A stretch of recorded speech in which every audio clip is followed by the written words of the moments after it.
So what would it sound like if Pink Floyd did The Sound of Music? That's the sort of thing you're going to get from Dr. Gonzo. Two of my favorite things, music and comedy. When he's not performing with top musical acts, he's headlining comedy clubs across America. That includes the Funny Bone right here in Omaha. Dr. Gonzo, good to see you. Mike, Nikki, How my you doing? pleasure. Straight Good. off the Todd and Tyler Radio Empire. So you Oh, got your guitar with you today. Empire. Yeah, you wanted to hear the Pink Floyd thing, or you brought that up? Yeah, let's hear it. What do you got? You know that song, don't Yeah, oh you? yeah. Let's see, it goes. So, a needle pulling thread, a salah, a note to follow, so some tea with jam and bread, a red drop of sun, or a name that I call myself. A long, long way to run. That's what I do. I hear a song and it sounds like another song, and I like to piece things together. But how'd you get? But doing comedy and bringing music into it, bringing your guitar up on. How'd you decide to start doing that? Well, it's I started off. I moved to San Francisco to be a musician, and all the good musicians were playing out on the street corner. And I ran into a guy that said we do open mics at this place called the Old Boarding House. This is probably late '70s. And I said, okay, so I went down and I started opening. I said, can I just open the shows with some silly story songs? And so I started doing some songs, and then they talked me into doing it. And so the guitar just kind of got incorporated immediately in it because that's what people liked. And a lot of comics give me crap because I'm not a monologist, where you just stand up there and do the thing. But my act has gone from almost all music to just sprinkle it here and there, just a little, keep showing up something shiny. But I love telling my stories. I got a lot of crazy stories too. So. When you hear songs, do you start thinking about the comic application? Yes, sometimes I do. You know, it was weird when I did comedy for 20 years and then I took a break, and it took me about a year to stop thinking like that. Like just something happens, you go, oh, I don't have to worry about that anymore, because I was teaching school and we had a restaurant, and but I didn't stop doing comedy because when you're a teacher, I taught at a junior college, and it was like 14 shows a week, because I was teaching literature, creative writing, and things like that. So it was a lot of fun with the kids.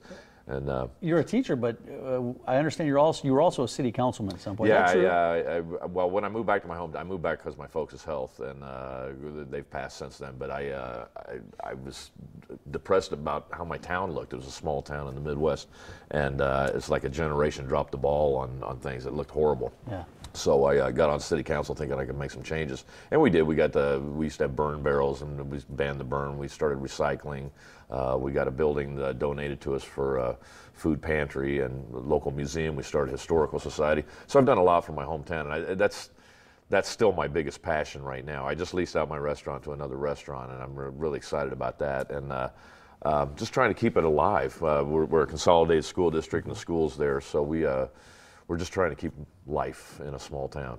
You need people like yourself to step up and do that when you see something going. They call it STP. It's either the same 3 people or the same 10 people in a town that are trying to get things done all the time, and everybody goes, oh, John will take care of it. And I'm like, oh, I'm getting tired of doing all this by myself. But I started painting some murals and just painting some things up in town.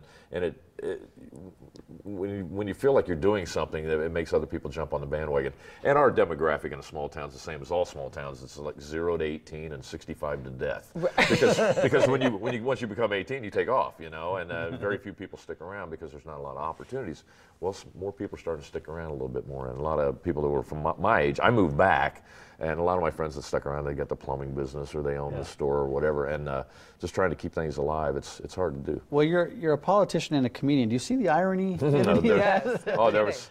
I kept things light and humorous at all times, in city council. But I understand you were also on Star Search back in the days, right? Yeah, back in the day, it was kind of weird when Star Search first started off with Ed McMahon. They were a lot of the people that they put on the show were actors in the Los Angeles area that were using stand-up as a stepping stone to become actors, And then one year they started coming to all the comedy clubs.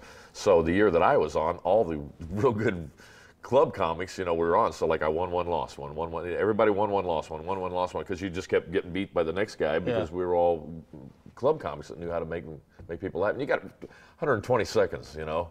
2 minutes is not very much time to do anything, you know. You said you took 12 years off. What made you decide to get back in the game? I just, we opened a little comedy club next door to the restaurant that I have in town. A friend of mine that I knew from Ohio, he wanted to get off the road a little bit, and he opened the club up. And so I suddenly started getting to hang out with all the comics that I never got to know.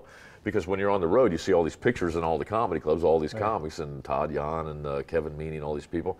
And suddenly they're playing next door, and so we'd heard about each other, and then suddenly we became good friends. And they were like, "Why aren't you doing this? Why aren't you doing it?" So I'd do a little, I'd go on and do an introduction or something like that. And then Emo Phillips was in town, and he had me go on and do a little bit of time. He goes, "Man, you're such a natural. Why don't you do this?" And it's always been in the back of my mind that I'm not shy. I'm sort of like this little girl that was up here. She was just great, you know. And I just told her, I go, "You should go into show business."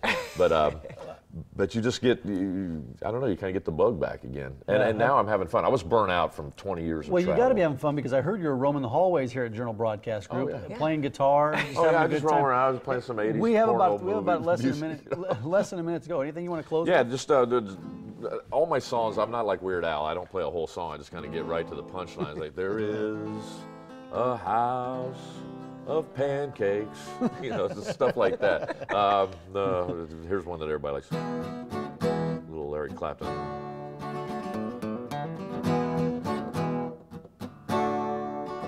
Sold my car, sold my house, lost my job.